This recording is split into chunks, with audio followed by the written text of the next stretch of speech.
Welcome to Snark Marks, everybody. We are a very funny podcast out of the Central Valley of California. I'm Andrew. That's Dusty. Hey. It's Tuesday. We don't know who won the election yet, but congratulations to Kamala Harris, I'm sure. Well, bad news for you, friend. Oh, fuck, it's Thursday. It's Wednesday. I forgot it's Wednesday. It's Wednesday. Yeah, we know. But we know everybody. Yeah, and we know we're not talking about it. Don't have the time. We're not going to talk about it. Talk about it. We just talked about it for about an hour. Yeah, but that's not. You will not hear you come here for guffaws and ha-has, and a lot of Green Day related. Yeah, a lot of Green Day related content. Not to hear what two chuckleheads like us think about the election. So I wonder what those chuckleheads think about the election. Yeah, you know who I'd like to hear from? Chuckleheads. What does Jaw think at a time like this? Follow us. I wonder what Jaw thinks at a time like this. Follow us on all the stuff. We are at Snark Marks Pod on Instagram and Twitter. Dusty's at SnarkMarkD on Twitter. I am at Andrew Idell on Instagram. We've been getting the likes.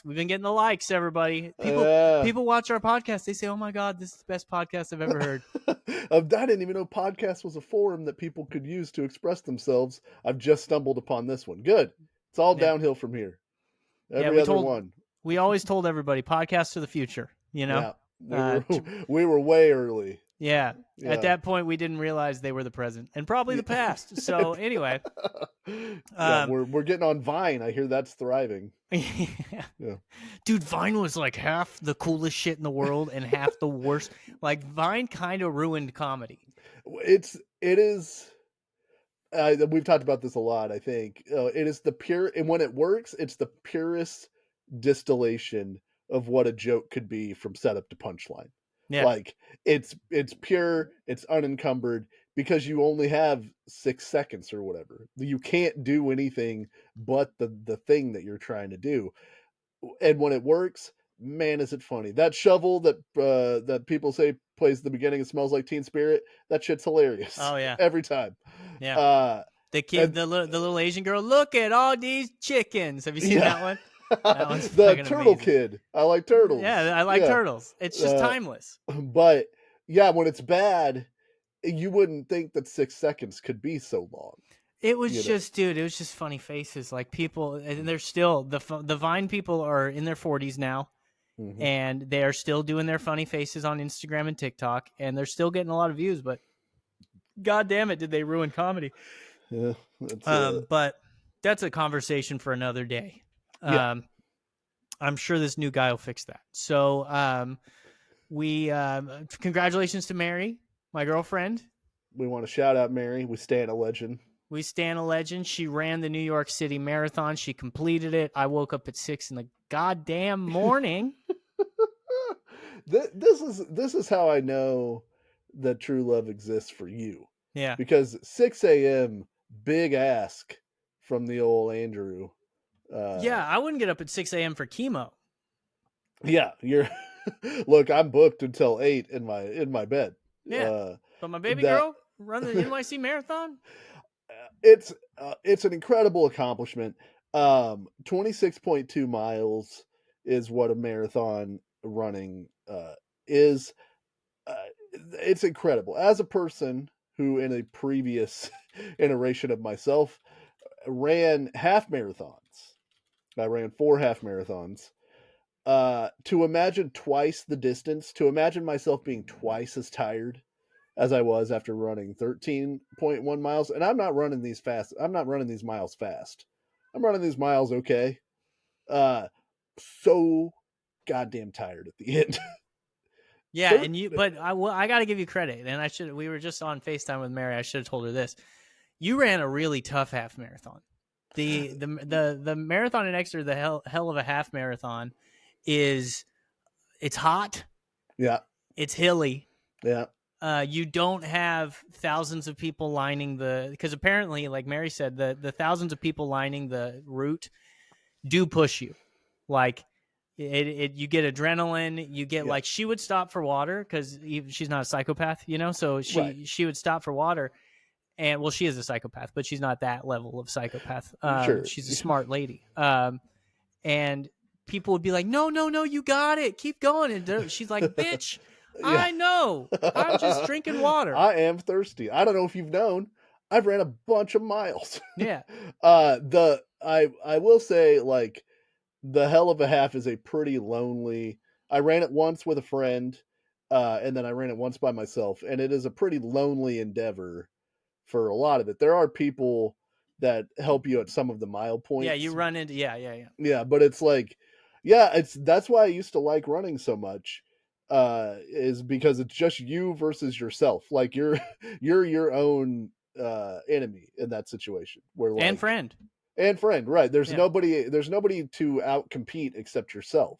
Like, and Yeah, you're not gonna beat the Kenyans. right, it's just me versus myself, and it was always like, if I can finish this thing, then then Pretty I'm sick. happy about it. Yeah, the last one I ran, I remember I was doing a pretty good time, and I got to the halfway point, and I was like, "Fuck yeah, dude! I did! I made it to the halfway point." And then I was immediately overcome with dread at the realization that, like, oh, now I have to run all the way back, like the exact route I just ran, because it's just Yeah, a big circle. I have to run that whole way back, and it's going to take at least this long, if not longer, because probably I'm longer. tired now. Yeah. Yeah. And right as I swear to God, right as I was getting to where I was like, I don't know if I can do this, because that happened at every half marathon I ever ran. I got to I might just fucking not Yeah. do it anymore. Freebird came on, and I cried. I cried while I ran. I was overcome with emotion, and I don't know why that was, but If I'm I being leave here I was well, tomorrow. because I was nearly done, and I was like, "You did it, dude."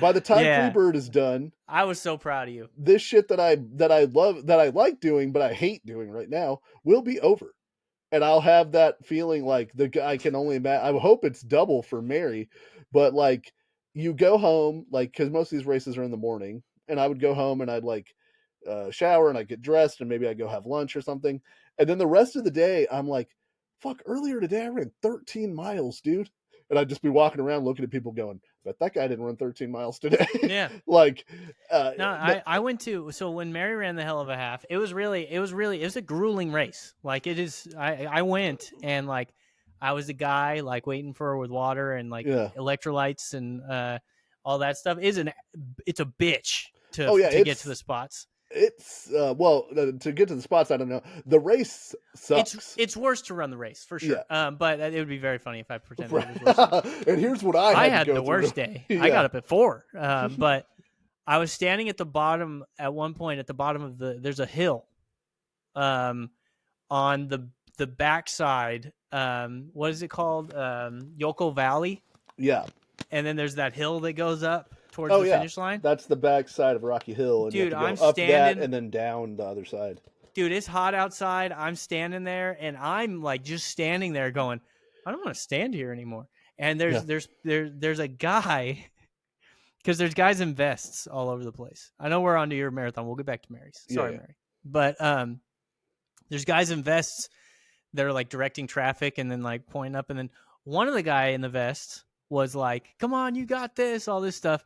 And the other guy in the vest was like, don't look up. Don't look up. And That's you. That would be no, because I was yeah. standing there going, fuck that guy. Like Right. I'm funny in well, I try to be funny in a lot of inappropriate times. I'm Sure. not the kind of guy who laughs at a funeral, but shout out to the bare naked ladies. But Yeah. do I do that. But I was watching that guy going, dude, like these guys are doing something really hard. Like I make fun of like Dusty's dead mom. No big deal, right? Sure. It's completely over it. Not a huge problem. But I that guy, I'm like, dude, don't make these guys feel worse about what they're about to do, because this is like, and it was funny because I was like, that sounds like my dad. Well, and it's also not funny because no one who's doing the race doesn't know. Yeah, Like that's the thing.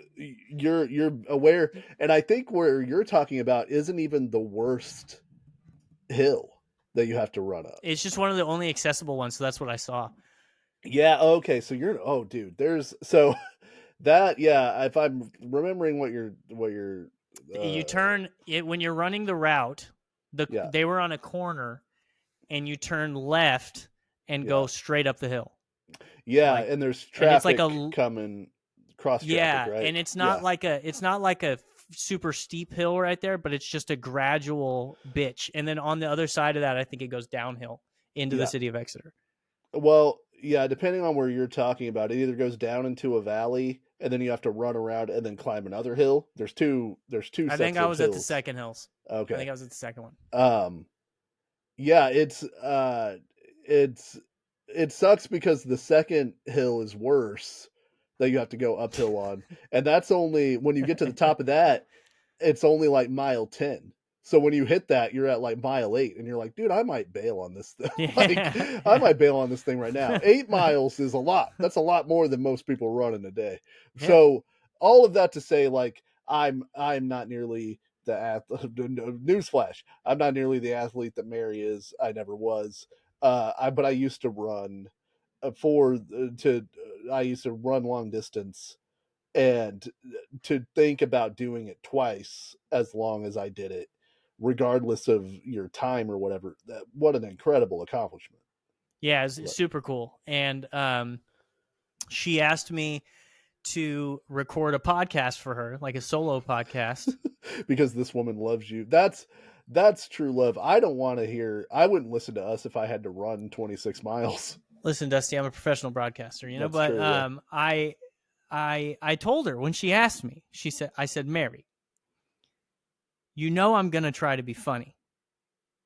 And either I didn't say this part. I said you don't want I was presumptuous. I was like, you don't want to be laughing while you're running because Yeah. I'm gonna split your sides up. Baby girl, Yeah, it's gut busted. you got to What deal. You got to realize who you're asking here. Yeah, yeah. But Your breath control will be wrecked by the time you're done with this podcast. what I should have said is, you're either going to be laughing, which is not good, Right. when you run, or you're going to be annoyed because what I'm doing, you don't think is very funny. Right. Do you want to guess, Dusty, which one we ended up dealing with? I'm gonna say not funny. Listen, Well, I thought what I did was, I thought it was good. I thought it was like, um, uh, I wouldn't say a material, sure. but so what I did, it was not fun. She didn't like it. But what I did, it was 35 minutes ish, I think. It was just all your problems you have with her, just in Yeah. one. I got I a lot thought of about problems. I got a lot I, of problems with you people. I thought about faking like that at the beginning and being like, this is my only chance to talk to you uninterrupted. She doesn't Yeah. interrupt me, but you know what I mean? You can't Right. talk back. And but no, what I did was, the first part of it she liked. Okay. She liked the first part of it. First part of it, Andrew's not trying to be funny. I pulled up a couple articles of celebrities who had ran marathons. Oh. So I was like going through and being like, oh man, Ryan Reynolds ran a marathon, and Oprah ran a marathon in four Well, and a half I hours. bet the whole time that Ryan Reynolds was running the marathon, he was quipping about things he saw in real time. Really breaking that fourth wall. And he was kind of doing the Jim Carrey face, like he Yeah. always does. He does hot guy Jim Carrey. Dude, in the way he talks a lot of the time. I am sick of Ryan Reynolds. I just, his persona. I'm sick of it. You know why I'm not? Why? Because you don't watch the Deadpool movies. I don't watch the Deadpool movies. Sure. One Deadpool movie was fine. It's funny. He cusses. He breaks the fourth wall. Right. We don't need to continue making those or watching them. But so she enjoyed that. Will Ferrell ran a marathon. I bet he was funny. If he was saying anything, I bet Will Ferrell was funny. But dude, shut the fuck up, dude. Yeah. But she and Oprah was the one that was like, Oprah ran a marathon that it got her a little bit. Oprah ran 4.5 hours. Okay. And it became like a thing apparently in running that, like, did you beat Oprah? Right. For the record, Mary did in fact beat Oprah. But, and again, I will say, any time that completes it at 26.2 miles, agree. Fuck them, dude. Like, Yeah. it's again a Herculean. Yeah, The it's amazing. Your body's not supposed to do that. No, And the amount of tired you get is insane. I think the guy who ran the original marathon, the reason they call it a marathon, died. I Yeah. think that's part of the story. Yeah, he died 26.2 miles away because he stupidly tried to run from Athens. I think it was from Athens to Marathon is the city. What an idiot. Yeah. So Oprah, this was back when Oprah was saying, hey, the best way to lose weight is diet and exercise, before she completely sold out and said, hey, I'm sorry for promoting healthy living. The best way to actually lose weight, recently she said, is to take this drug that I have a financial stake in. But anyway. Incredible. Yeah, it's weird. Yeah. It's weird how that lined up. But so then I moved on. Yeah. And this is what I was going to do. Is this the idea that you pitched to me before you what did I pitch last to week? you? Taylor Swift. Yeah. So Okay. I went to Tidal and Yeah. I just clicked on 2 random Taylor Swift albums. Yeah. And I went down the track list and told her, I tried to guess what the song was about. Yeah. And I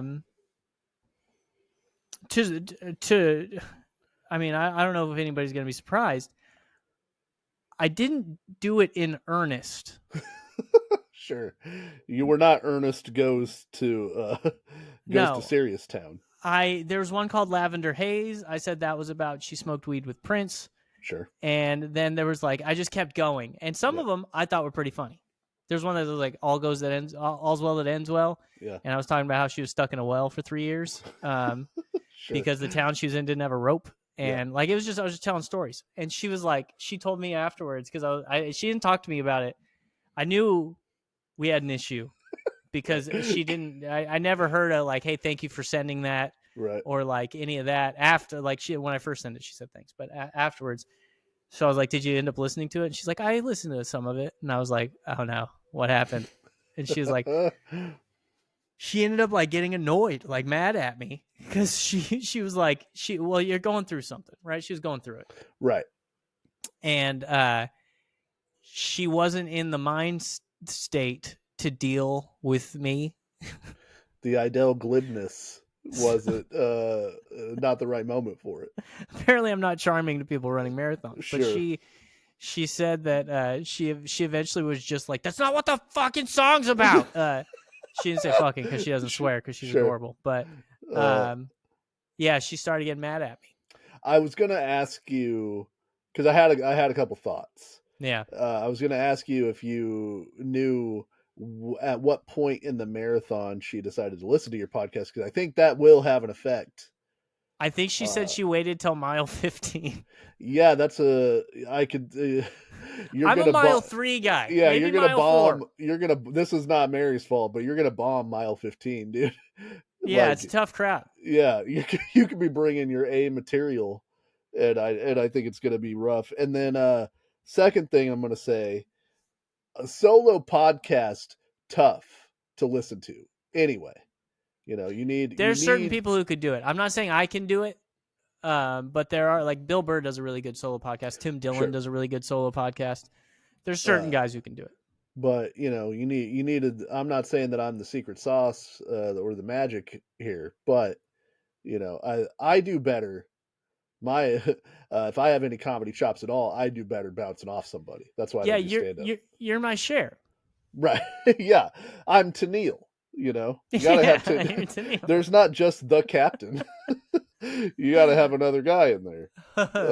You're Vern. Yeah, I'm Eric B. You gotta have you have to, if there's a Rakim, you have to have an Eric B. That's really funny.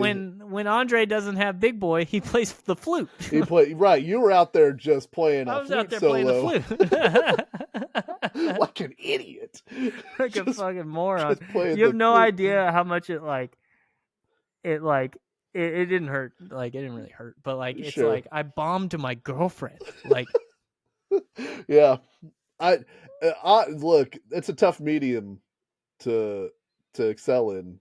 That there's a reason why there's not just one guy hosting a 4-hour radio show.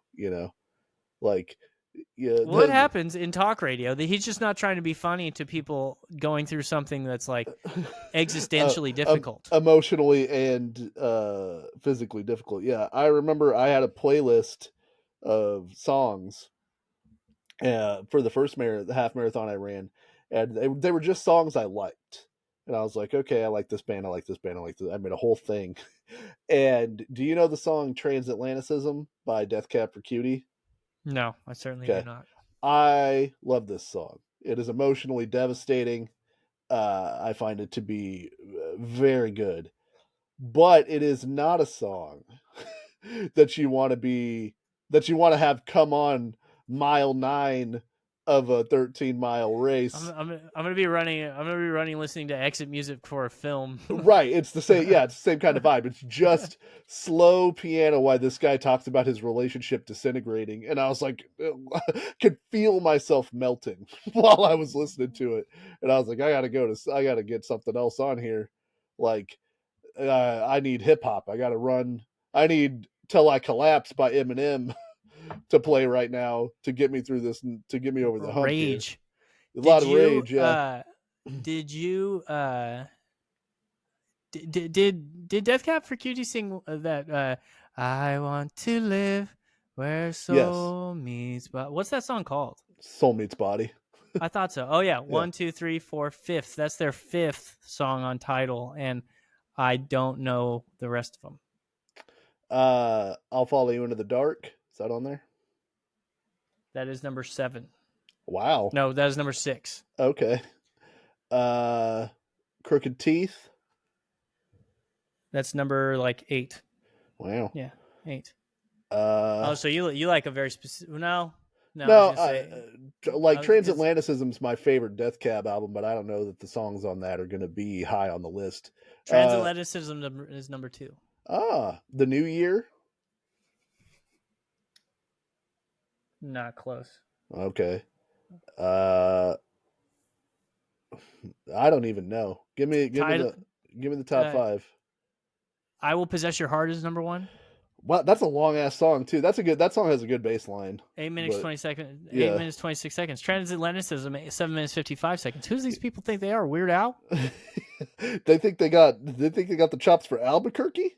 Title and registration Okay. is number 3, and Arrow in the Wall is number 4, and Soul Meets Body is number 5. I don't Um, know I don't know Arrow in the Wall, but yeah, Mary initially asked me to put like a playlist together for her, like just pick some songs, right. and I was like, I'm picking Albuquerque, and then she never asked me again. She didn't follow Right. up. Yeah, I have a She never finished Albuquerque. well, Albuquerque is sort of like a solo podcast at mile 15 He hates sauerkraut. for people that aren't into Weird Al. I was going to try to do the lyric game to Albuquerque last week, and there's just no lyric that makes any sense. Like there's that makes any sense in the context of trying to guess the next I one. probably would have gotten it. Yeah, that's that one I am like, I know it's like 12 minutes long, yeah. but I probably would have gotten it, I think. I mean, that's on Running with Scissors. Running with Scissors there's certain songs that Yeah. I probably wouldn't do great on. But Running with Scissors was like, I wore that fucking. We talk about definitive albums a lot. Yeah. Running with Scissors is genuinely like one of the definitive albums. Like it's up there with the Blue Album and Dookie Right. and all the other ones that I Welcome to listened the to. Black Parade. Yeah. Yeah. I'm like again. I'm learning. I think more and more. Not with every band, but like I'm big on the greatest hits. I think I used to buy a lot of greatest hits because I didn't have a ton of money to Yeah, it buy happened to me too. all the albums. So I know a lot of songs, but I don't necessarily know a ton of albums by certain bands. So like Weird Al's one of those, um, where I know a bunch of the popular songs, but really getting in the weeds is tough for me. I just happened to run into Running with Scissors. I've got this weird thing going on right now. It's been happening for the last like 3 hours. Just a tingliness in my temple. Ooh. It feels like I keep thinking a hair is rubbing against my skin right here. Not it. No. Maybe I'm probably dehydrated. Last week, unless you have more half marathon or more No, marathons. shout out to Mary. Shout out to Mary. She grew some TikTok following. Great. Follow her on TikTok at Mary Crocker. Yeah. She had a TikTok go pretty viral, it's over 300,000 views and like 30,000 likes and shit. Wow. So that's pretty cool. Yeah. I'm supposed to be the famous one, I told her, but she's like, I'm an author, and I'm like, who cares about that? So I'm on the radio. I'm on a dying medium. You guys are Yeah. competing in dying mediums. Hey, shut the fuck up, that's dude, cute. okay? Watch your fucking mouth, all right? That's last week. You're not on the cutting edge like us podcasts. There's only 8 of them out there. Subscribe people to all knocking down the doors. Yeah. Somebody in radio one time told me that only 5 podcasts have ever made money, and legitimately believed it. Yeah, that can't be true. No, I mean I could name 15 every off comedian, the top of my head. Every comedian I know has a podcast. They're not doing them for free, for sure. Andrew Schultz's podcast makes like over 50. It's like I can't remember if it was 50 or 200 grand a month. Yeah, right. Like all podcast stinks. All fantasy everything podcasts I listen to, they go on tour. So and those guys aren't famous comedians. No. So, but last week we talked about they did invent drafts. Though. They did invent the serpentine draft. Trademark them. Last week we talked about our next movie project that we're working on, which is time travel Titanic story. Yeah. For anybody that needs a refresher, I was reading a book that involves some time travel and a guy telling his family in the future things to avoid or things to bet on or what have you. And so we came up with the idea for a movie where a guy gets transported back in time and he knows the Titanic is going to sink. And so he starts betting that it is going to sink. And then who's the maker of the Titanic, Andrew? The White Star Line. They see the money moving. And so they decide to fortify the Titanic to the degree where now the iceberg won't sink it. And the movie is this guy then having to find a way to sink the Titanic so that he doesn't go broke. Dude, so I can't get enough of this idea. Like, it is so funny. Yeah. So I thought to myself, how do you flesh out this idea? And you know what I love, Andrew, is a great heist movie. This sounds a little bit like a heist movie. And you know what you need in a heist movie? You got to have a crew. Dude. Ocean's Ocean. Uh-huh. This is what I'm saying. Oh, man. You need a crew of guys. So Ocean's 1912. So I've Who says no? Yeah. I've come up with a list of guys that are era appropriate that I want on a crew if I'm trying to sink the Titanic. All right. Yeah. First on the list, we're pitching Albert Einstein our idea. I need him on the team. He's around, yeah. Yeah. Oh yeah, and he's like already like kind of famous. Yeah, he's born in 1879, so 30. You're getting 33-year-old Einstein. He's sharp as a tack. To come up with the plans for how to sink the Titanic? Come on, man. Yeah. So you need an idea man. That's Einstein. Maybe he doesn't come up with E equals MC squared. I don't know when that happened. But if he helps me sink the Titanic, I think the world is still net win for that happening. You know. I think I think he had already done the E equals MC squared situation by 1912. Because he had to write a paper on relativity in 1912. We would have missed that paper. Right. I'll keep looking. Go ahead. Okay. Then, so I need an idea man, right? Einstein covers it. I need a trickster. Need a guy to get me in and out of spots. Need a guy who can help me out of a tight spot. I'm drafting Harry Houdini into my crew. Oh, I like this. Yeah, Houdini, I like dude. this. He can hide in places. he can sink in the Titanic and still get out. He's in the straitjacket just for fun because Yeah. I'm like, Harry, you got to. But he wants to challenge himself. You know, I think he's in on the idea of helping me sink the Titanic just as an art piece.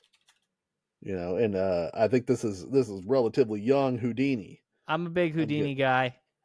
I had a cat named Houdini. I didn't name him. 1905. Yeah. E equals Hell MC yeah. squared, by the way. All right, so We're doing it. we don't fuck up the future that way. Yeah. At least not in that particular way. Yeah.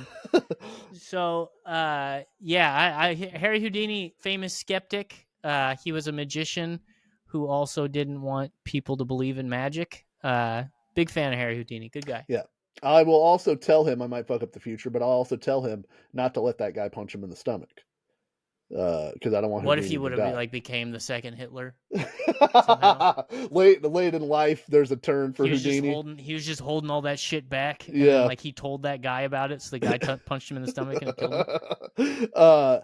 Third, I need a face guy. I need a charming guy to help me grease the wheels, maybe, and schmooze some people if I need it. Yeah. So I'm taking the scamp himself, Charlie Chaplin. Yeah, you got to go with Charlie Chaplin. Who doesn't love Chaplin? I mean, who can create a better distraction? You're going to need a distraction. He's charming as shit. You might just need Chaplin because you just put him up there with the guys who are looking for the icebergs. Right. He's doing bits. They're never seeing that iceberg. Yeah. He's doing that weird walking on his heels thing that they all did back in the day. Then you need muscle, right? If things get in a pinch, there might be some security, or I need to intimidate the captain to run into. He's not going to want to run into the iceberg. Yeah. I'm taking world heavyweight champion Jack Johnson. Oh, dude, yeah. I was hoping you'd say Jack Johnson, not the potato pancakes guy. Banana pancakes. Banana pancakes. Yeah. Make a potato pancake. Not a guy. I mean, this guy might have been friends with Curious George, but not that Jack Johnson. Not Troubadour Jack Johnson. Did you? Have I told the story of Jack Johnson on this podcast? How? Who's the big fat president? Taft? Is that Taft? Yeah. Well, yeah, Taft. How he? So this is back when men were men. You know what I mean? So Taft would always try to fight people. Like he wanted to be the toughest guy. Sure. So he wasn't trying to be some hardo fighting people at the bar, though he might have also done that. Sure. He would challenge people to fights because he wanted to be he wanted to get after it. He wanted to scrap. Wanted to scrap. Yeah. So he wanted to fight the heavyweight champion. Yeah. And I don't know if this is true or a myth, but I've heard it from good sources. He fought Jack Johnson. I can't remember where it was, if it was in the White House or something like that. Jack Johnson hit him so hard that he became partially blind in one eye. And then he was like, Jack, you can't tell anybody you did this to me. Right. Good fight. But you can't tell anybody you did this to me. Imagine you punch the president so hard that he goes blind. And you're a black guy in 19 whatever. You know what I mean? The Galveston giant, Jack Johnson. Certified big fucker. And he was one of the they hated him. This was very different America. And they hated him. But some people actually loved him and respected him that wouldn't have otherwise loved and respected him. I think he taught a bunch of people a lesson as well.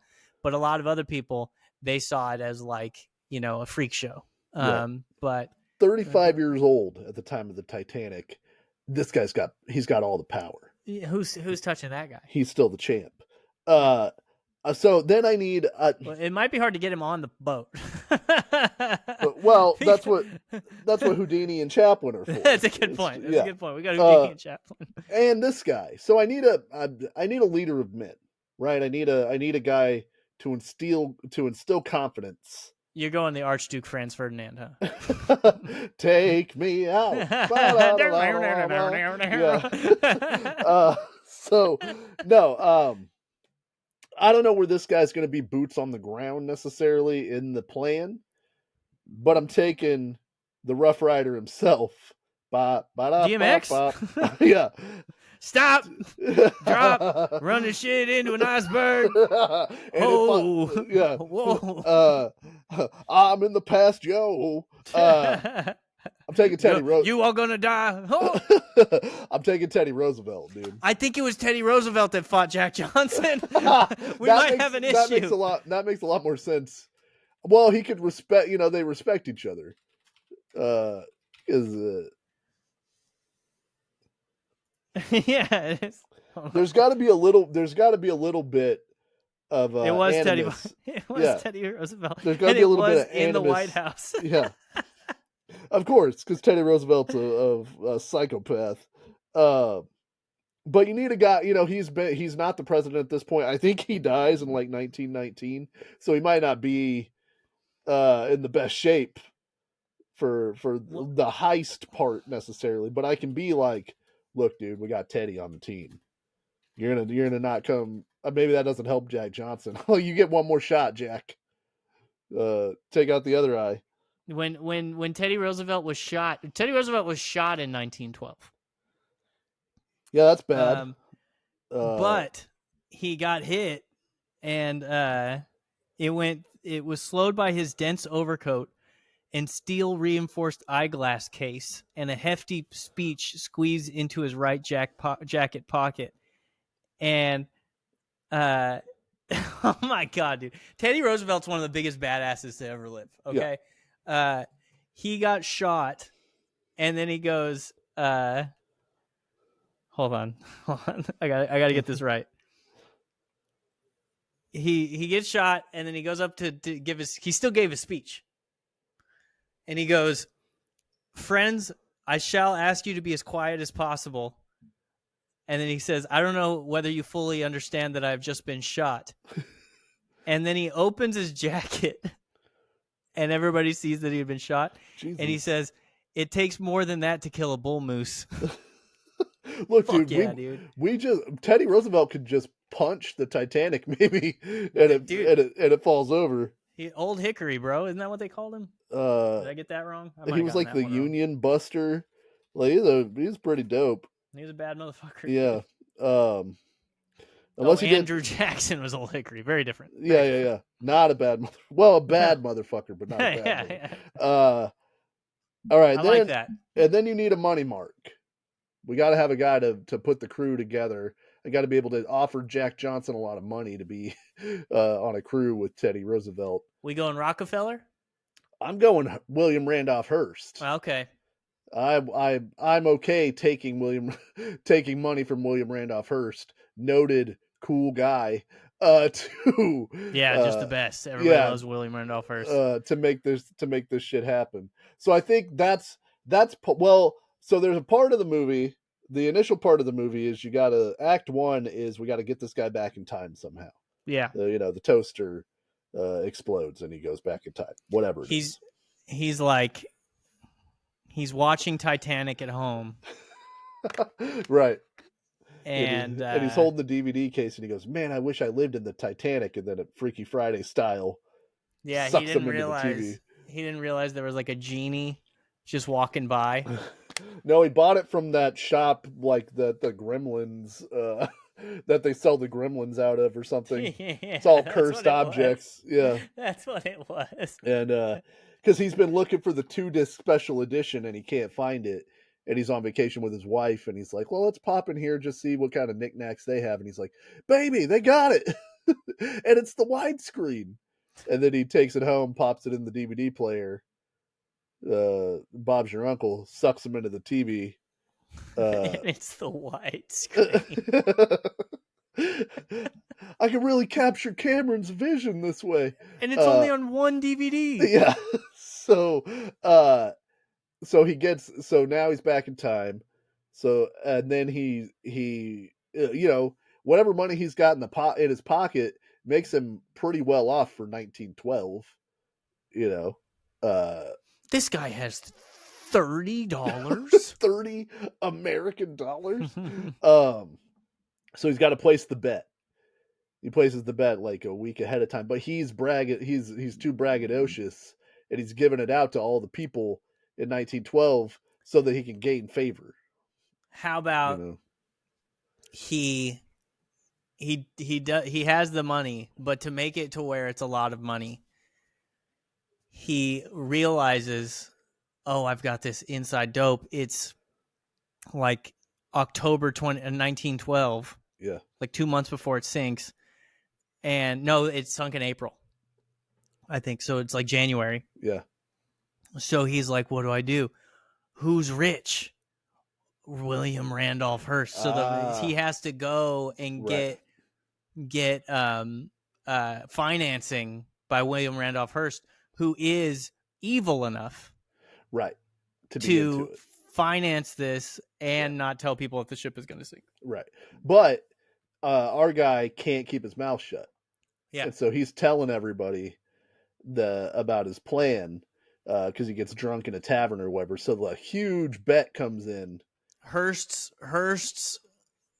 cleaning guy Yeah, hears, that and is it's played by definitely John Turturro. obviously John Turturro. Yeah, Yeah, he's very sneaky, and he goes out and puts money on it. right. And then everybody he knows moves Yeah, the money line enough to where the White Star Line decides to reinforce the Titanic, and now this guy is like, shit, I got to put a team together. And then that's like the majority, that's half the movie because you show him at the Jack Johnson fight, and then you show him at a Houdini show, and this then is quickly turning into Bill and Ted. I mean, Bill and Ted sink the Titanic. yeah, It's a good formula. yeah, the So yeah, that's William Randolph Hearst. That's how he gets to all these people. right, Is Hearst has the connections, and then you get to Teddy Roosevelt, who gets him to Einstein. yeah, and it's such a big, yeah, because it's such a big amount of money that Hearst has put on it that he could lose his empire Yeah, if the Titanic doesn't sink, and then the movie is trying to get the Titanic to sink. That's the last third of the movie. I think we got an idea cooking here, dude. and we always go to Danny McBride, but let me posit somebody. Okay, You're not going to be surprised by who I throw up here sure. to be our guy. Sean William Scott hasn't worked in a while. I'm not upset if Sean William Scott. So you know who? Because Danny McBride could be. He could play Teddy Roosevelt. That is absolutely perfect. He's the Rough Rider And himself. John C. Riley plays Einstein. Yeah, and then we get John Goodman plays William Randolph Hearst. And Francis Ngannou plays Jack Johnson. And Why do you talk like a French African guy? This is how Jack Johnson talks. Yeah, then he just punches whoever says that. Then we get Robert Downey Jr.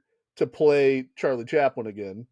Run I'm cool that back. Yeah, and then we William just Randolph Hearst. Did you suspect? Did you put some? Oh, I'm giving John Goodman to William Randolph Hearst. Oh yeah. I'm on board with that. And then we just got to find a Houdini. A sneaky guy. Chalamet's in everything. That's oh man. Then we get the young kids. I actually no. I'm changing it. The Okay. other guy who's currently in everything. The guy from The Bear. Oh, Jason Allen White. Allen White, Houdini. Yeah. Because Houdini was a kind of a built guy, Yeah. And we got to get we got to get a guy to play the captain of the ship. That's yeah. Tim Allen. Oh, we're giving Tim Allen another shot. Yeah. All right. What'd he do? What'd he do? What I mean? What's problematic about Tim Allen? Yeah. He was a Santa Claus. If not Tim Allen, sure. How about Todd Glass? Okay. Let's give some and then we got to give this movie's populated with all of our guys. This is a real nepo situation. We're sending out offer sheets to Patton Oswalt, to Rory Scovel, to who's your other guy? I don't know. Paul F. Tompkins has got to be in this movie because he dresses like that anyway. He would be a funny William Randolph Hearst too. Oh yeah, he's good Randolph Hearst. Yeah, That's true. but I want Goodman. Maybe Yeah, Goodman's the captain of the Titanic. maybe Goodman's the captain. He's got gravitas. I'm I, Clooney. Clo- I'm liking where this is going. You know, we have Clooney Tom just Hanks, but only for 1 second. We don't. He's not really in it, but then his and name's on the it's poster. young Tom Hanks just so we could talk about the technology we use to make him young. Right. Yeah, we get I direct this movie, but we get Zemeckis to come in Yeah. as a consultant. Uh Who would have thought that that movie stunk? Every movie where they're like, "No, this movie's based around technology." It's like, "Oh, okay, so the movie stinks." All right, well, cool. the premise is like it's a bad premise. It all takes place in this one room and we're just going to digitally de-age uh Tom Hanks and Robin Wright. Like what are you talking about, man? It's a short. This is for short film. Yeah, it's that is for sure a student film project because they can only afford one set. Like Yeah, that's so they try to pretend that it's like an art reason. They're like, "No, no, there's a good reason for this to be in one room." And it's like, "No, you just had one room. yeah, that's never It's in your dorm." yeah, if you have no money, there's a good reason for there to be one room. But like that's Zemeckis's whole or Robert Zemeckis, that's his whole thing. Like he's just been bombing for years because he only cares about this like digital technology. And he's like, I don't care if the movie's bomb, because I'm trying to push the medium forward. You should probably care if the movie's bomb, Bob. It's supposed to be polarizing. Shut the fuck up. By the way, Joker Folie à Deux already on digital to buy, already out of theaters. The rare one of the rare movies where the entire gross of the second movie doesn't equal the opening weekend of the first movie. That is a damning indictment. Only the only person buying it is Todd Phillips. I mean, he's into it. Like they want to give me money to make a movie. Fuck them. I'm gonna make a movie no one will like, just Tarantino to was show like, them. Tarantino was like, I fucking loved it. It was punk rock. He made a movie and they gave him the money to make another Joker. So he's like, fuck you, I'm doing this. And it's like that's to be so. I mean, I'm all for wasting studio money. That's Sure, fine. it's Let's just not pretend it's good art.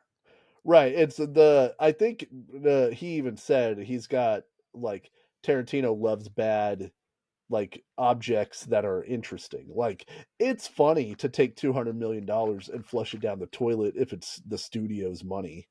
Like that is I think it's funny too, especially since it was like original IP. Like it goes against like if it was an original movie that they did that on, I'd be like, God damn it, dude! Like right. they're just gonna go back to Iron Man. And anyway, we don't Yeah. have to talk about Joker again. No. It's Folia gonna make me don't see it. not. I'm not gonna watch the first movie. Um, That's good. The first movie's bad. First movie's bad too. It's yeah. just Joaquin Phoenix was good in it, but it's mostly bad. Um. So yeah, I think we're on good track with Y- Ocean's Ocean. Yeah. I'm working up a spec script right now, so we'll see where we're at in a few days. Um, I thought of an idea. I would like to try this with you. We will see if it goes down in flames early. We don't have to keep doing it, but I thought of this idea and it makes me laugh. So I made a game where I want to see, Andrew, how many of these songs you could guess within 1 second of them playing.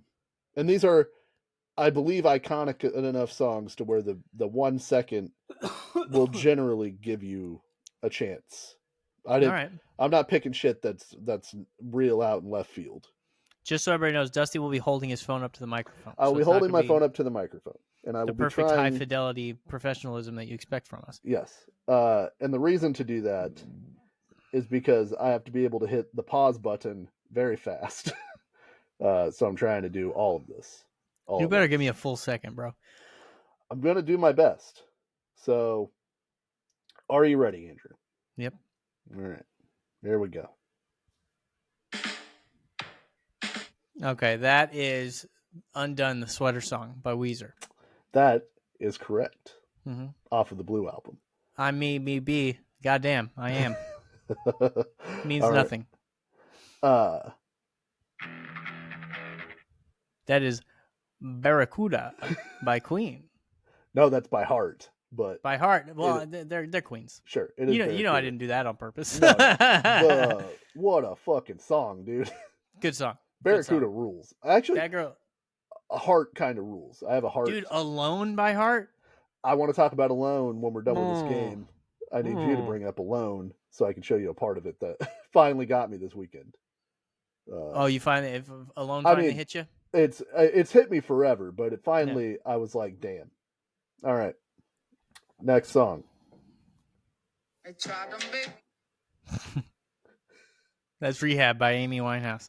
I said no, no, no. You probably should have said yes. Yeah, I was gonna say the bummer of that song is probably should have said yes. Yeah, that's like, oh man, I could. there's a lot of them. It was like George Harrison being like, "They tried to get me to quit smoking. I said no. They told me not to do cocaine before the concert for Bangladesh." Yeah. Have you ever seen that giant cocaine ball hanging out of George Harrison's nose? Get after it, dog. Yeah, I mean, it's the 70s. Do your thing. All right, this one just makes me laugh, so let's go. Somebody. when the singer for Smash Mouth, Smash Mouth was like the first band to hold full concerts after COVID. Did you know that? I didn't know that. So they tweeted a thing that was like, "We're gonna have full concerts, no masks." They tweeted it, so I replied with "somebody's." It's one of my favorite tweets I've ever had. But yeah, that is All Star. It's been. I was hoping this one was coming. Yeah. That is 1 week by the Bare Naked Ladies. Yeah, it is. I was, because as soon as you said 1 second songs, I heard "It's Been," but I heard it, the Weird Al Jerry Springer one. Right. Here's the thing. I stand for the Bare Naked Ladies. Bare Naked Ladies are a good band. Like, it's not. I don't know much about them. It's not all 1 week. Again, had their greatest hits. Pretty good greatest hits. I'm the kind of guy that laughs at a funeral. Yeah. Yeah, we already referenced them earlier. Yeah. So, yeah.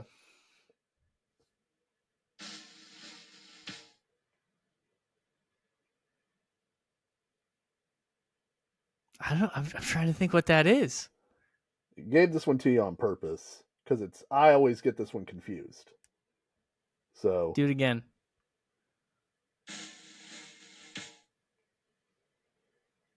I don't know that one. That is Cherub Rock by the Smashing Pumpkins. Which okay. I always think is Red Hot Chili Peppers. I think it's supposed to sound like the Red Hot Chili Peppers. Because even the guitars, when they come in, sound like the Red Hot Chili Peppers. The first thing I was thinking of was 50 Ways to Leave Your Lover by Paul Simon. But it's not the same because that one's taka taka taka taka taka taka. Yeah. Like it's not the same thing. Interesting drummer thing about that. That is a linear drum pattern. So he's not playing any of the things at the same time. Because normally, you play the hi-hat at the same time or like all the way through. Like he's not hitting any of the things together. You're talking about 50 Ways to Leave Your Lover? Yeah. It's a really cool drum. It's a really cool drum part. Yeah, that fucking drum part breaks people's brains. Yeah. It's by a guy named Steve Gadd. It's incredible. But like everything is independent of the other thing. Yeah. And so that's a unique sort of drum fill. All right. Let's see. That sounds like Blink-182. But I don't know what it is. That is Hands Down by Dashboard Confessional. Oh, I don't know that one. Oh, that's right. Not a dashboard guy. Not a dashboard guy. That is a very famous. I just know Vindicated. Yeah. That is Sabotage by the Beastie Boys. What a track. Listen, all y'all. Yeah. That could be a flute solo. Sure. If you didn't have Big Boy. That is So Fresh and So Clean. So fresh and those fucking drums, Outcast. dude. Oh yeah. That so good. Incredible. That song is just awesome.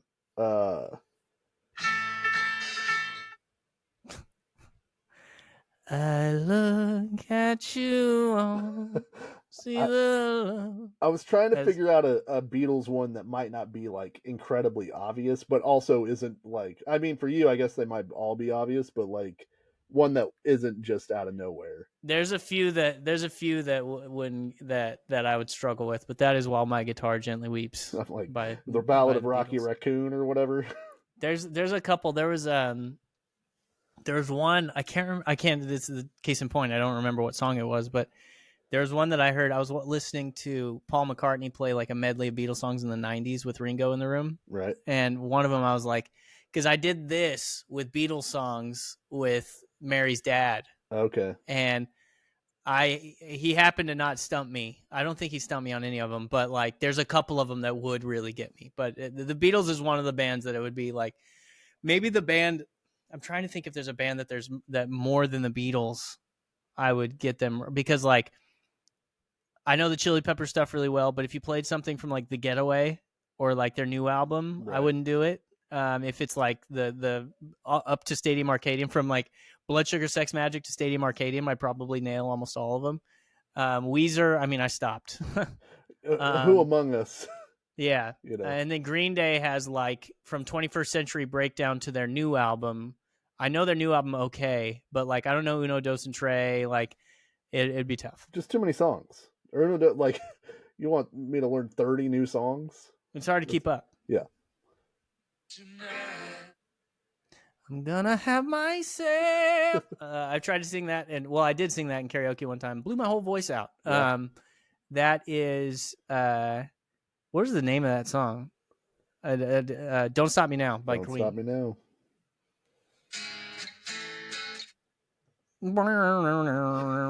Is that Peace of Mind by Boston? Hell yeah, it is, dog. Yeah, You're nailing that's a great this song. dude. I understand about indecision. As I don't care if I'm left behind. As we've talked about before, every song, that album, oh dude, it's a hot fire, masterpiece. Yeah, it burns down cities in its wake. Like that's how devastating this album is. Yeah, and Brad, what is it? Brad Gelp, I think his name was, one of the greatest singers in the history of rock and roll. Yeah, so that's that is, we get these rules to follow. I don't know. Is that Stone Temple Pilots? No, you're. I don't know the name of that band.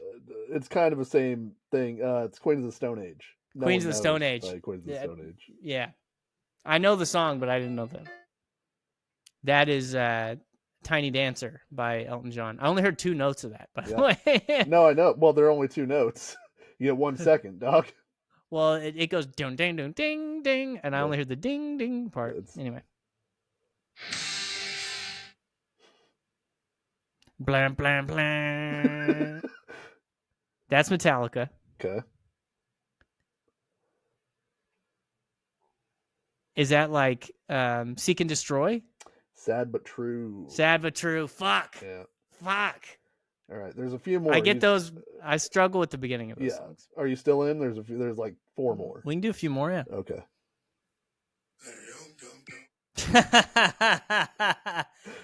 That is Get Low by Mr. Lil Jon and those East Side Boys. Yeah, by one Lil Jon plus the East Side Boys. One time, Shane Gillis was driving, and he got pulled over by a guy who thought that he was an undercover cop. And the cop asked him to roll his window down, and he rolled his window down. And the cop goes, 369, and he goes, "Damn thing's fine." Yeah, one of my favorite tweets of all time is I was at McDonald's and someone yelled out 369, and I yelled out damn she fine, and no one said anything. I hate this place. That's very good. I also just realized I hope this is working and that we're not just talking and no one can hear the music. So I know it'd be very funny though. Yeah. That is Hendrix. Oh, that's Fire. Yep. Fire by Jimi Hendrix. Also, you at this game, Fire. I'm pretty good at this. Pretty good. My brother would have. Oh, that is Bulls on Parade by Rage Against the Machine. By the way, I was reading the Down Rodeo lyrics. the other day, and it's funny how communist they are. But Yeah. he the lyric, I just looked him up. Which one? Where is it? Okay. Bear witness to the sickest shot while suckers get romantic. They ain't gonna send us camping like they did with my man Fred Hampton. Still we lamping, still clocking dirt for our sweat. A ballad's dead, so a bullet's what I get. 1,000 years, they had the tools, we should be taking them. Fuck the G-Ride, I want the machines that are making them. That's Hell yeah, dude. God damn. Good. A very, very hard way to say take over the means of production. Yeah. Very mean way to say that, but yeah. But how could you tell they were political, dude? I know. How I think most of that's bullshit, by the way. You think so? I'm sure there are some people who do that, but I've seen literal parody people like joking about that, like content farming basically. But there are some people who don't understand.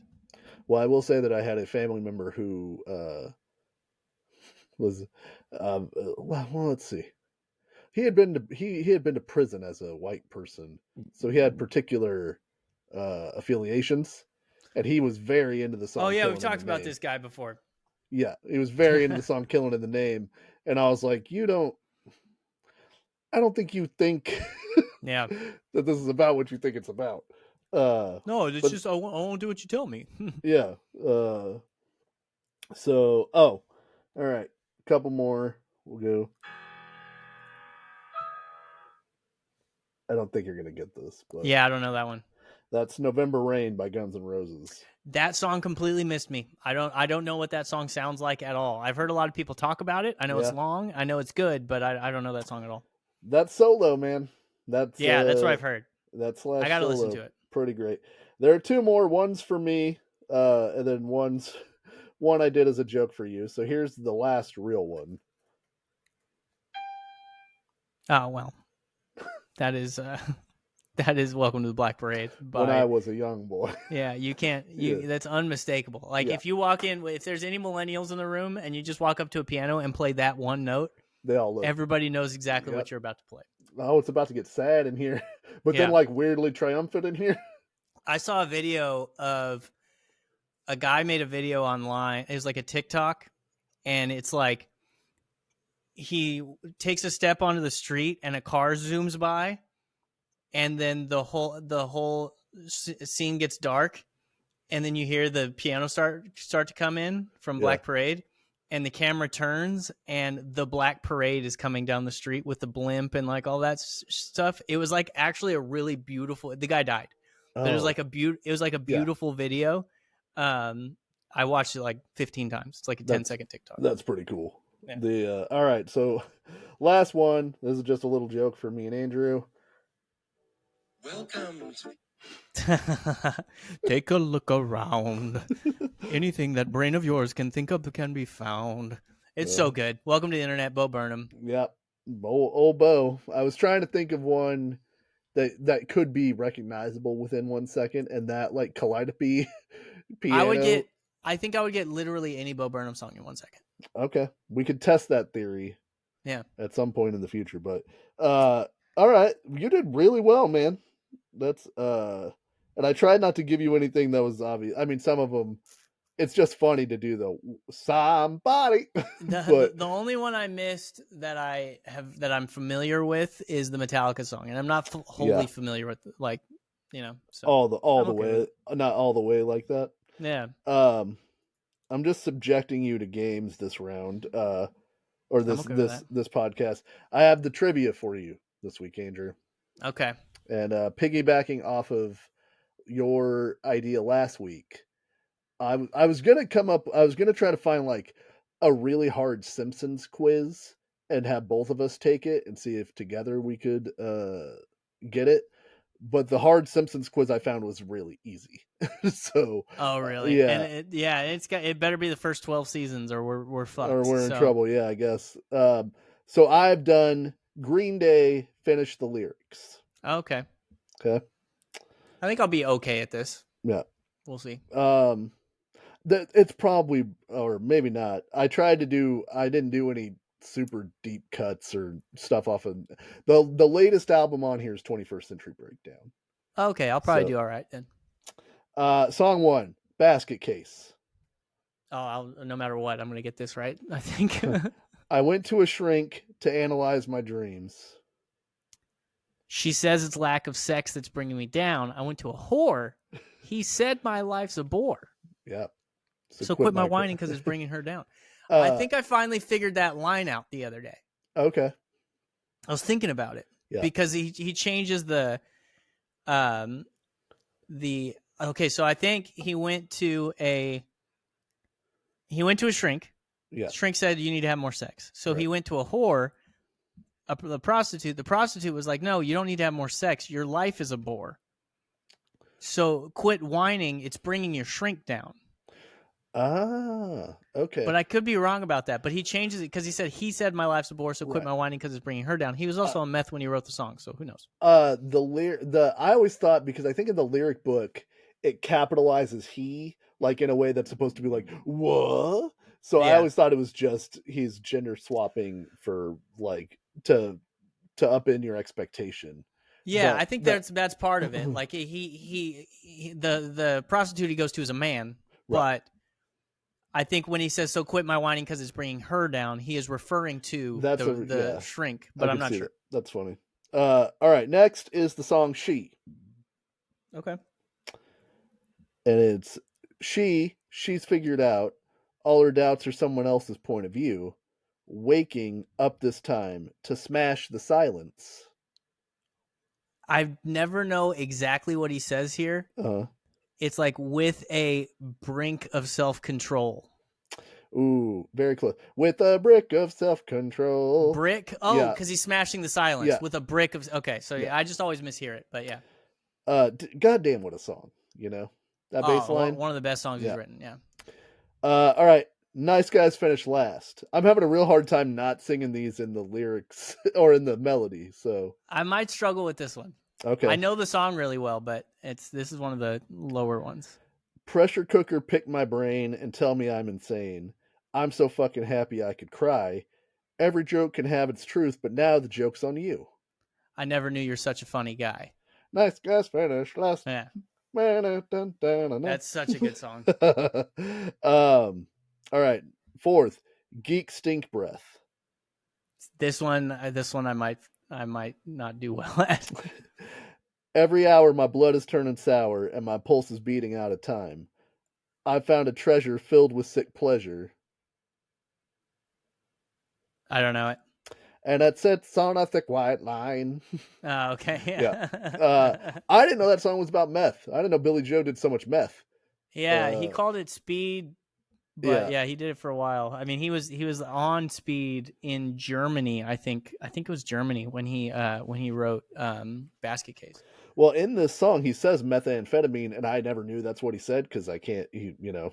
Yeah, you can't. He's got marbles and garbles in his mouth. Yeah, he's got marbles in his mouth. All right, number 5, Walking Contradiction. Okay. Talk is cheap and lies are expensive. My wallet's fat and so is my head. Hit and run, and then I'll hit you again. Smart ass. Blah, blah, blah, blah, blah, blah. So I know hit and run, and then I'll hit you again. A smart ass, but I'm playing dumb. There it is. That's half. That's half credit. I'll give you half credit on that one. 2,000 Light Years Away, because I know you said you really like this song. Yeah, I should get this one, I think. I sit alone in my bedroom, staring at the walls. I've been up all damn night long. My voice is beating, my heart is shining. Oh, this might be a different. He might have switched it because I can't see her, but in the distance, I hear some laughter. We laugh together. No, you had. I've been up all damn night long, but the what you saying does not match what I. What does he say? My pulse is speeding. My love is yearning.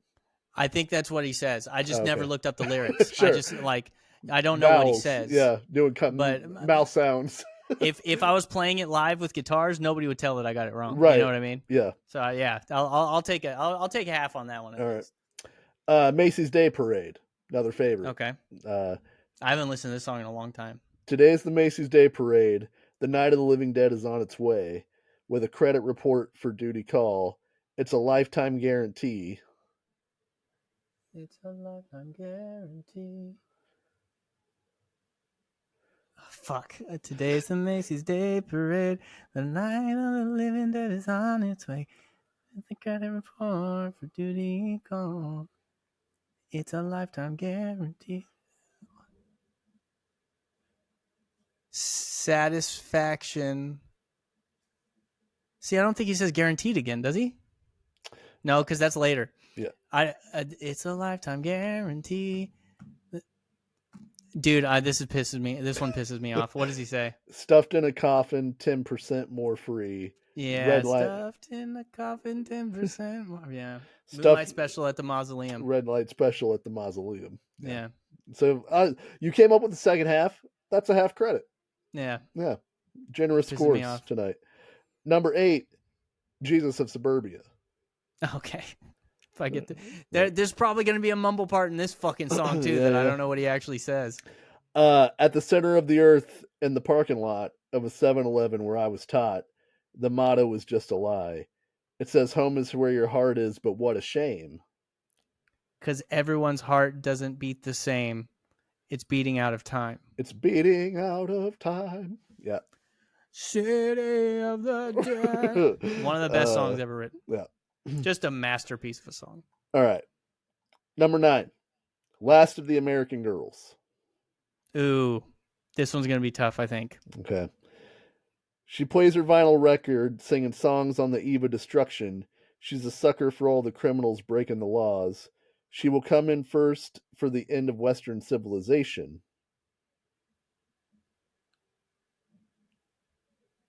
I don't know it. She's an endless war. She's a hero for the lost cause. Okay. Yeah. That's from a great album. Yeah, I didn't want to do Know Your Enemy because I think the rhyme scheme in Know Your Enemy is pretty easy, but I didn't know if this was like a deep cut because I never made it to 21st Century Breakdown. It's it's not a deep cut because I'm such a fan of that album. Right. It's just one of the songs on that album that, like, some of the songs on that, I haven't listened to that album as much as I've listened to American Idiot, but I know it pretty well. Okay. Last one. Welcome to Paradise. Okay. Pay attention to the cracked streets and the broken homes. Some call it the slums, some call it nice. Yep. I want to take you to the wasteland. I like to call my home. Welcome to Paradise. Welcome to Paradise. You have to do the drum fill right there. You do. Yeah, it's really I'm gonna give it to you. It's some call it slums, some call it nice. That's what I said. You said the slums. Oh. Yeah. I guess some call it slum, obviously there's no room for a the there. Yeah. That harmony right there too on nice. Some call it slum, some call it nice. The double track. Mike Dirnt, he's got a weird voice, but it's like he doesn't open his throat when he sings. It's weird, but he's a good harmonizer. They happen to find the two guys, like they happen to find each other and their voices harmonize really well. Well, you can tell that I would guess that Billy Joe's voice really influenced Mike Dirnt's voice. So, because Rage Against the Machine live, Tim C is doing the best he can, but he doesn't sound like Zach De La Rocha. So whatever he's doing, the backing parts, it sounds kind of silly. Well, it's like he kind of barks because he's like rally around the family, and then Tim C's going pocket full of shells, but he's on Can't Stop. Yeah, I can't remember if they have Flea or John sing "Come Back Strong" with 50 Belly Dancers. Yeah, and it sounds so different from Anthony. It's kind of off-putting. In the live setting. Yeah, that's fun. In the live set, I can't remember if it's Flea or John. But. All right, man. Those were that was my trivia. Do you want to do the real trivia and get out of here? Yeah, let's do it. We spent so much time talking about nothing before the podcast. We want to do a truncated episode for you. Yeah. Well, and we've been going too long. I think we need to brief it up sometimes. Yeah. And I did cut the. If you listened last week and you made it to the trivia, I I did actually cut out the time that I spent Googling the lyrics to the songs that I was doing for Dusty. This is the Dozen Daily Trivia with Barstool. It starts off with 3 questions about sports, and then it goes on to general American culture. We have a golf question this time. Oh. This is NFL. Alex Collins and Javorius Allen totaled over 1,500 rushing yards for this AFC team in 2017. No idea. The Bills? Bills play in the AFC. Come on, dude. What the fuck? Bills. No. Okay. NBA. After 4 seasons in Milwaukee, this point guard got traded to the Cavaliers and was an all-star in his first season with the team in 2008-2009. Well, Andrew. Oh, fuck. What was that guy's name? He was a point guard when LeBron was on the team, and it wasn't Dellavedova. I know Didn't Eric Snow play with LeBron? I don't know. I don't remember. Landry? Something Sure. Landry? Let's look up. Let's see if there's a Landry. Samsonite? It's not Carl or Marcus Landry, I don't think. I'm going to go with Marcus Landry, but I don't think that's it. All right. Wrong. Super shocker. Golf. In what U.S. state is Pebble Beach Golf Links located? Do you know this one? Is that in South Carolina? No, Pebble Beach is in California. Monterey, California. Oh. Hell yeah, dude. Look at that. Cars. The Cherokee and Compass are models produced by this automobile brand. That is Jeep, I believe. Hell yeah, it is. The Jeep Cherokee, baby. So celebrity mashup. That is okay. That is Lawrence the Fishburne. guy on the outside. Okay. Is Westworld. What's that guy's name? Oh, Jeffrey Wright.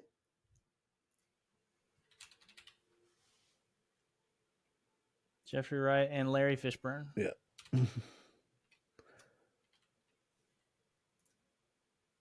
What the hell? I didn't get. God damn it!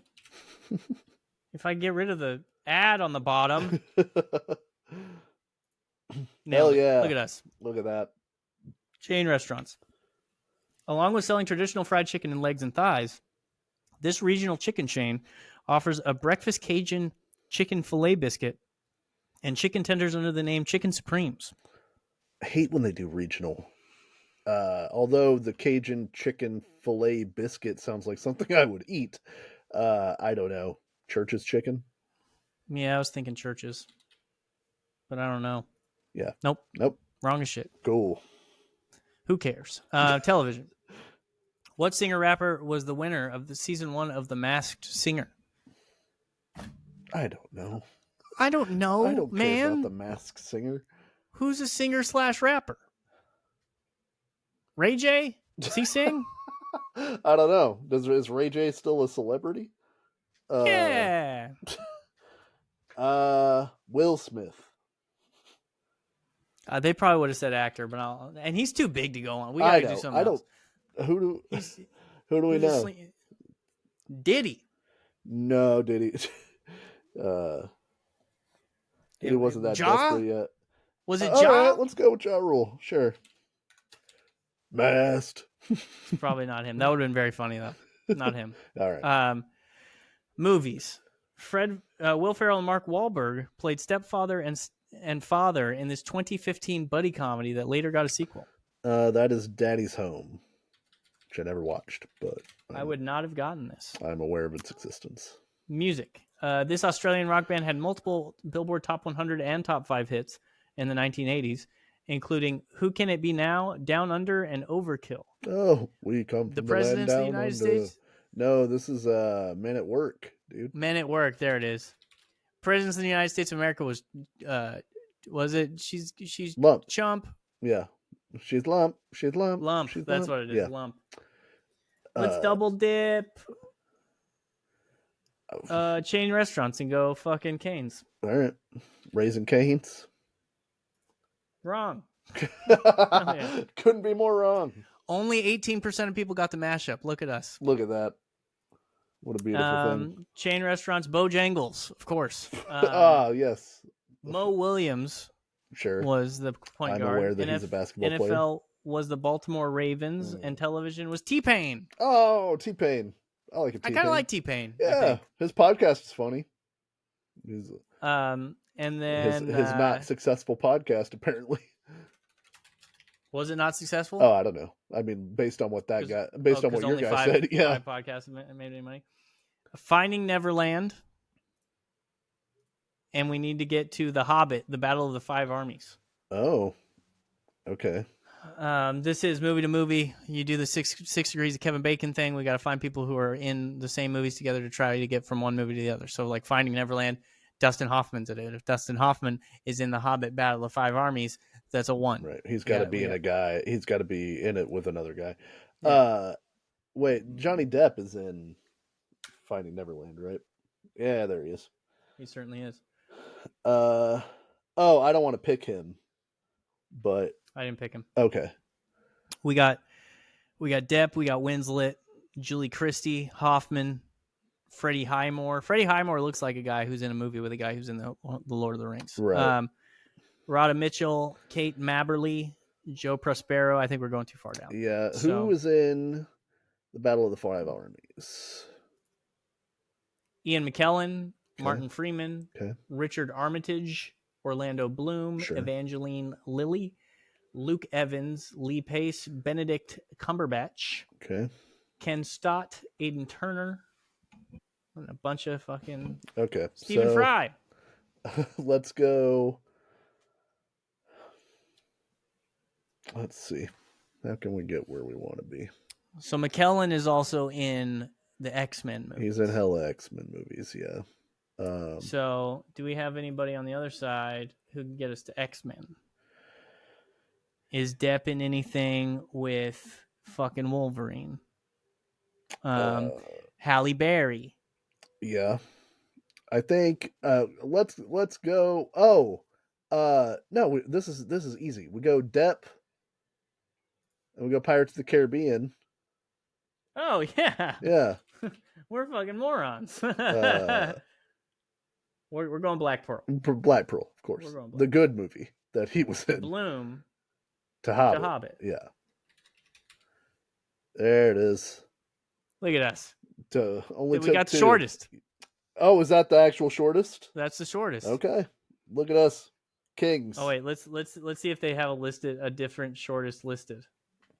Depp nope. to Bloom. Yeah. That's Depp to Bloom. It was Depp to Bloom was the name of my failed flower shop that I tried to open. Just didn't take. Nobody understood the Depp part. You want to do the grid? Yeah, let's do the grid. So the grid is basically for if people haven't done any grid trivia, you basically got a side of the grid. There's 9 squares. Got a side of the grid and a top of the grid, and you got to find things that match. So we've got Jim Henson.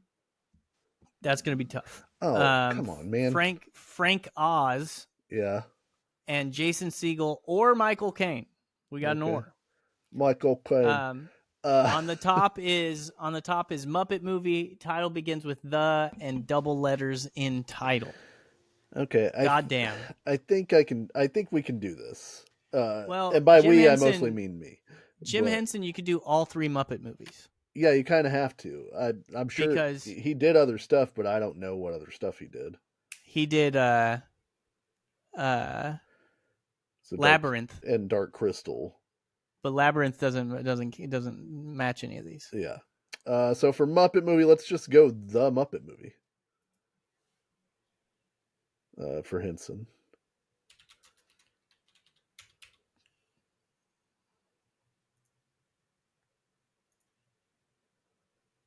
48%. So you want a low number on these. Yeah, I don't know how to. It's going to be hard. I don't know how to get in. Then the Great Muppet Caper. Let's go with that. So we should, instead of going the Muppet movie, we'll do this for double letters in title. Okay. We'll put Muppet into the title and see what the least, like Muppets Most Wanted, Muppet Treasure Island, The Muppets Take Manhattan, Muppets from Space, The Muppets Wizard of Oz. Yeah, let's do that one. We'll do that one. Try again. Yeah, because Henson. That's post Henson. Yeah, he's got to be.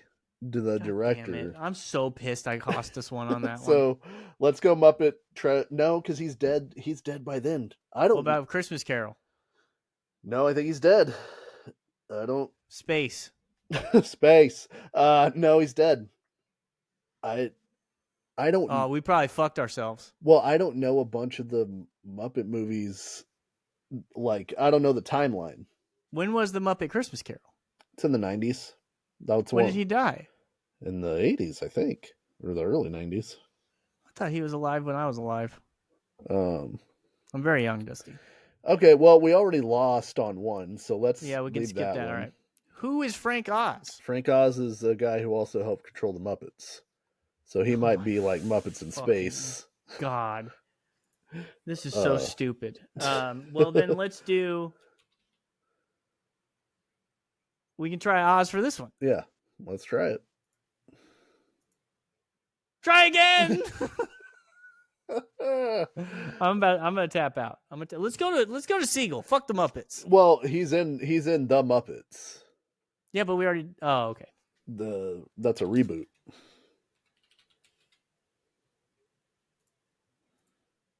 Try again! Oh, you're on Frank Oz still, dude. You're talking about Jim Henson? We were on... Yeah, we're supposed to be down here, Jason Segel. Oh, fuck, dude. That was just miscommunication. Yeah. I thought you were talking about Frank Oz. No, I'm so sorry. The Muppets. This is a very Muppet-centric grid. Yeah. Man, we only got 3 guesses left. So I would say the 5-year engagement for Jason Segel. That usually scores me pretty well on this game. 9%. That's not bad. Not yeah. bad. Double letters in the title. There's not double letters in I Love You, man. Right. Um, Oh, go Harry Brown for Michael Caine. Oh, I forgot about Kane. 3%. Hell There yeah, we dude. go. Okay. I'm not sure about any of these Frank Oz ones. So is it The Labyrinth? No, I don't think it is. I think it's just Labyrinth, right? Yeah. Oh, The Dark Crystal. Try that. For Oz. Yeah, because I don't know. Hey. 12%. Not right. bad. Not bad. We got 6 out of 9. Nice. The Dark Crystal is the for Jim Henson is the most popular correct answer. The Muppets Take Manhattan. Okay. Jim Henson was around for. Yeah. The Empire Strikes Back for Frank Oz. Right. Because he did work on that. Little Shop of Horrors. Okay. Also Frank Oz. Muppet Treasure Island, Frank Oz. Yeah. Forgetting Sarah Marshall for the double letters. Yeah. For Siegel. The Dark Knight for Michael Caine. Yeah. The Muppets for Siegel. Let's go the rare. 60% of people picked Forgetting Sarah Marshall. A rare. They need to make this bigger. I can't. Oh, and some of these are documentaries. Get the fuck out of here, man. $1 Billion Brain, I think that says. Yeah. I Am Big Bird, Gilly Hopkins, Muppet. They need to make. I need to write them. They need to make this bigger. Let's see if I can do Control Plus. There we go. Follow That Bird. Yeah. The Cube. Anyway. Not the cube. Not the cube. Your car has been turned into a cube. You have 10 minutes to move your cube. Yeah, so that was very hard. Yeah, that one was bullshit. I'm really like disheartened by that one. I'm disappointed in them for doing a Muppets one. Yeah. They're like, oh, I guess look at what I did this time. Yeah. It's like when do you play Connections, NYT, New York Times? Oh, I used to play it a lot. I don't play it as much anymore. I like Connections, but yeah, some of the time. So yeah, sometimes they're just very stupid. So sometimes they're fun. Yeah, it's like and me. Sometimes there's a red herring of like a thing that you think goes together and then it doesn't. And sometimes there's 5 things that legitimately could right. It'll make the category. It's a game that'll drive you to madness. Have you played the one where you try to make words with the letter grid that they give you? Yeah, I think they call it like the spelling bee. Is that the Yeah, one? spelling bee. That one's a lot of Yeah. fun, but that one nothing makes me feel dumber than not being able to get a good score on that one. I'm just looking at the letters going, what's going on? Why don't I know any words? I'm gonna go jump in traffic in Yeah. a second. Man, I thought I knew words. I don't know how to spell anything. Oh, you know what I hate when you have on Wordle when you get like 4 in a row that have one letter missing because it could Yeah. be 4 different words. That Dude, drives me nuts. remember that one I sent you where I lost because I got 4 of the letters the first one and I just kept guessing the wrong letter for the one last letter. I couldn't get it. It should be illegal. It Yeah, really should. nothing makes me. Well, I guess those kind of things make me so angry. Whenever I fail at the Wordle, man, I'm in a bad mood the rest of the day. Like, Yeah, because really upsets me. we have vocabularies. Yeah, we're smart guys. Well, and we're not stupid. Noted on this podcast, I'm a poor loser. I wish I was better at losing. Yeah.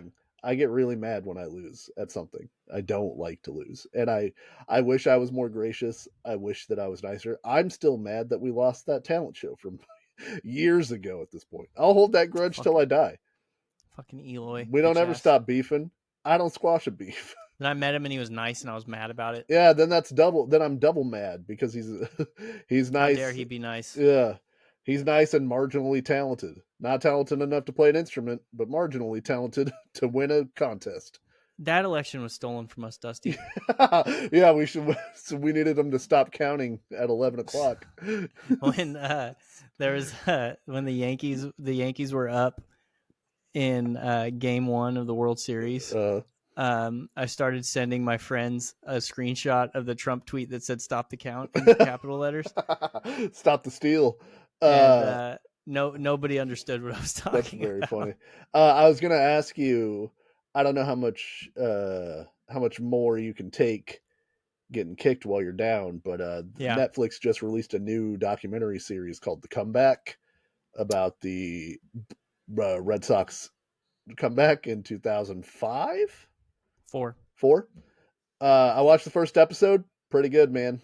Yeah, I've heard it's good. I had a Yankee fan friend text me about it and ask if I've watched it, and I was like, that Red Sox team broke my heart when I was 14. Yeah. It should have been Alex Rodriguez broke your heart because he was real stupid. I wanted Pedro Martinez to go to jail. Yeah. I hated him, and but they were, in hindsight, like a really fun cast of characters. Yeah. Manny Ramirez is hilarious. Kevin Millar is hilarious. They had horseshit Kurt Schilling and his fucking what's wrong with dumbass bloody sock. You don't know? Something happened with Kurt Schilling? He is like if Tim Allen was as bad as they say Tim Allen is. Not the Kurt Schilling not the Kurt Schilling I know. Yeah. You're talking about the Major League Baseball pitcher? Yeah. Dude. That's one of my favorite memes, dude. But I might watch it at some point. I mean, it truly was like one of the greatest playoff series of all time. Their series in 2003 might have even been a better series because the 2004 series was, well, I guess that's just a Yankee fan's perspective. The Yankees won the 2003 series, but it truly was back and forth. And like the whole time, yeah. The 2004 series was back and forth because it was the Yankees, Red Sox. But yeah, it was. They were special. Both teams were special teams. The Red Sox were more character guys. The Yankees were the evil empire that had all the talent, and that lineup was unbelievable that the Yankees had at the time. It's crazy to think if that Alex Rodriguez to Boston trade would have went through. That's an insane thought experiment. Yeah, I don't think they win. I think they win with those guys that they had. I mean, Rodriguez is an amazing. There's arguments in both directions because I think they had like Trot Nixon playing third or something like that. No, they had Mike Lowell maybe playing third at the time. Still a good player, but A-Rod is like one of the greatest players to ever live. Well, they were going to get rid of Nomar and have Rodriguez play shortstop. I forgot that he was a shortstop, so it would have been over Nomar. He was better than Nomar, but it depends on how he would have affected the psyche of the team. So many fucking Boston dudes in this documentary, dude. It's so funny. Everybody was fucking saying that we were done. Listen, kid. So episode 1 you'd really enjoy because it's the Yankees winning the 2003 ALCS. I remember when Aaron Boone hit that home run. I was what jubilation for Andrew. Bro, you have no idea. Like I jumped up and screamed. My parents were both in bed. I jumped up and screamed, and I ran into my parents' room. They were both asleep, and I screamed, "Aaron Boone!" And then I ran back into the living room to watch the celebration. I remember this will really age me. I was at youth group. Hell yeah, dude. And I was like, I gotta get home to see this fucking baseball game. Stop talking to me. And Unbelievable game. I got home right. I was probably home 5 minutes, and Boone hit that home run, and I was like, incredible! What a awesome. The Yankees moment. coming back to tie that game. You had Jeter, and then Posada hit like a bloop double into center field, which is one of the weirdest things in the world. Like he almost popped the ball up. It landed in no man's land, and he got to second. Matsui pulls the ball down the line. There's a lot that went on. And then what really pissed me off during these playoffs was the Zoomer baseball fans have started to pop up on Twitter that don't know ball. Yeah. And one of them was like, why did this pitcher serve up such a cookie to Aaron Boone? Like he just lobbed the ball in there. What's going on? They don't know Not knowing that's they don't know Tim Wakefield's game. Yeah. One of the filthiest knuckleballs you've ever seen. People couldn't even catch the ball. Yeah. And that one hung, it floated, but and the Yankees couldn't hit him. They were like insane trying to hit. Yeah, I think Wakefield had already won 2 games in that series or something like that. And that was an incredible series. Kareem Garcia, like a nobody. Nobody cares about Kareem Garcia. He ended up like being out of the league, and he ended up being part of one of the craziest like brawls and playoff moments in the history of baseball. He gets hit, and he stares the pitcher Pedro down. Pedro starts yelling at the dugout, and then later on, Manny, the ball doesn't even come close to his head. Manny charges the mound. And then Don Zimmer's dumbass gets thrown straight to the ground. They do show that again, and I remember at the time being like, Jesus Christ, you can't do that to an old man that old. And then even now, I think I understand, because they're interviewing Pedro for this documentary, and he's like, his right hand was cocked, and it's just instinct. He's 9,000 years old, dude. How hard could Don Zimmer hit you? Yeah, but it's hard. Like I get it. I'm just saying. He just grabbed him by the head and then just guided his head to the ground. But Zimmer was pissed. Zimmer was like, throw him out. I'm gonna go. No, Zimmer before. After because Pedro was like looking at the dugout and pointing at his head. Yeah. And Pedro finally admitted that he was talking about hitting somebody. And at the time he was like, I was saying use your head. But Zimmer's like, somebody better get that son of a bitch. Somebody said that Zimmer said that, and then they found like I don't know if this is in the doc, but you can see, there's a clip of Zimmer saying that, like you can read his lips. And then but he just runs straight at Pedro, probably 20-something-year-old guy who's in the prime of his life, and Zimmer's like 70 years old. And just gets thrown on his face, and I wanted Pedro Martinez to go to jail. Like I thought, I was 13. I was what like, a crime! That guy, kill him. But it's anyway. It's pretty good. I haven't watched the other 2 parts, but I didn't want to suggest it while you're in mourning. Still. No, that sucked, but like it happened, and like I'm not one of those Yankee fans. It's like, no, don't even talk about it. It sucked. Good for those guys. Yeah. They worked their butts off. They were a good team, and they were very clearly going to win the World Series as soon as that happened, and they swept the World Series like fucking a hot knife through butter. So, speaking of good teams, Snark Mark podcast. Look at us, both of us. We win the World Series every week of podcasting, and there is one. We have to climb to the top. I kicked Joe Rogan in the solar plexus right as he's getting to the top, and then that's how we win every single week. Yeah, Rogan. Did you see Dana White at the inauguration yesterday? Dude, I don't want to deal They with. brought up Bryson DeChambeau Yeah. and Dana White, and Dana shouts out a bunch of bro podcasts. Shout out to the Nelk Boys and like all this shit. So this is what happens when the machine comes after you. Shut up, Dana White. So we're gonna have the parade on Fight Island where they don't legislate us out of fights. The UFC just got hit with a big class action for like $400 million. Yeah, good. Fuck them. Pay your guys. Yeah. Like the funny thing about that is they came to a settlement, and the judge was like, "This is not enough money. Not enough money. Yeah, needs to be more money, doesn't it?" Did you read the testimonies by the fighters? No, I've been following it. Some of them are real bad. Like Shane Carwin is like, I can't think anymore. Like I can't have a job. Shane Carwin has an engineering degree, and he's like, I can't use my degree. Yeah. And Shane Carwin was a heavyweight, so he got his head bashed in. He got fucking knocked out by Brock Lesnar, but he didn't fight that. I don't think right. He fought No, he didn't fight that long. Yeah, I think it's the only thing is, I don't know that funny is the right word. I guess funny's in parentheses, but the like Ronda Rousey and Brock Lesnar and I think McGregor are all on the page to get these giant payouts because I think it's relative to what your fight purse was supposed to be or something like that. And it's like Brock Lesnar doesn't need $1 million from this from this settlement. Brock Lesnar's doing fine. But yeah, I'm glad fighters are getting paid. I'm glad they're looking into it. I heard the UFC's a monopoly. They don't pay their guys nearly as much as they should.